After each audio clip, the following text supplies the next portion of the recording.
नमस्कार जय जगन्नाथ मु दास मधुस्मिता वेलकम कर मो चैनल को। आज रामनवमी बालेश्वर रे शोभायात्रा बाहरी थिला माने आज पदयात्रा थिला। तो पदयात्रा रे केते सुंदर पूरा लागुची देखंतु।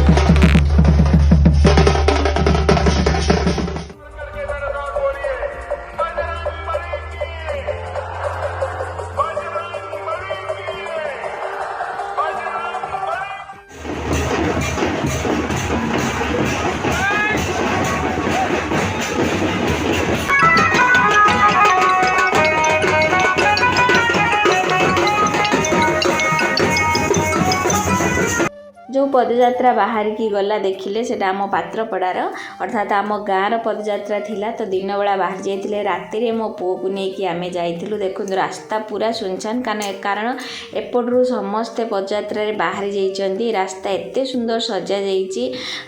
तो प्रथम आम जामर हनुमान मंदिर में पहुँची मो दुई पुओ आम से आलती जस्ट सरी जाऊ आलती आम पाइबार सुजोग पाइलु। आठी बहुत बढ़िया प्रवचन बहुत दिन हेलाणी धरिकी होउतिला। माने राम लक्ष्मण सीतांकर मूर्ति मध्य करा जाइतिला। भजन कीर्तन चलतिला।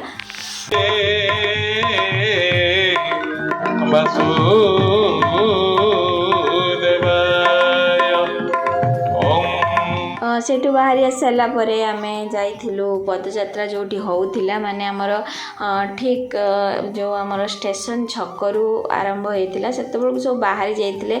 आम पहुँचला बेलू किंतु रास्ता रे दही शरबत भोग बहुत किछि मिलुतिला। ए देखु रास्ता टिके टिके भिड़ हेलाणी कारण एठू ही आरंभ हेलाणी पदयात्रा।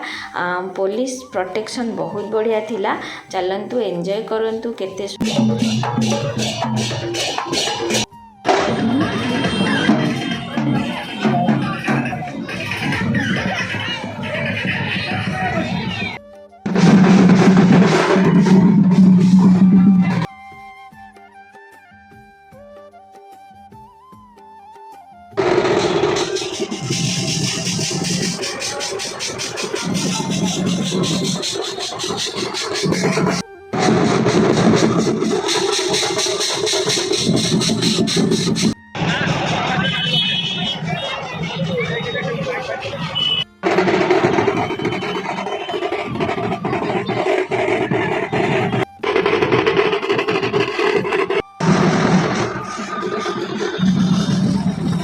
तो किछि आमे पूरा ब्रिज ऊपर को पुओ मु आमे 3 जण उठी जाइथिलु कारण ब्रिज ऊपर बहुत बढ़िया देखा जाउथिला।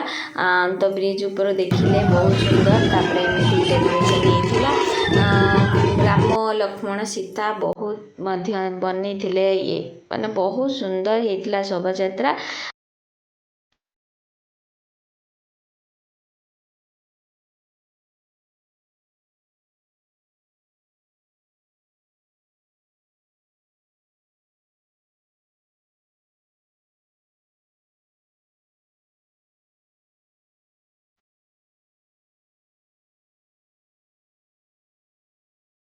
लास्ट आम बालेश्वर परमिट फिल्ड आसी समस्ते एकजुट हेबे। तो ये आम से ही फेरी आसलु। तो मो भिडियोटी मुझे एंड करुँची। पुणी देखा गोटे नेक्स्ट वीडियो से पर्यंत टेक केयर बाय बाय।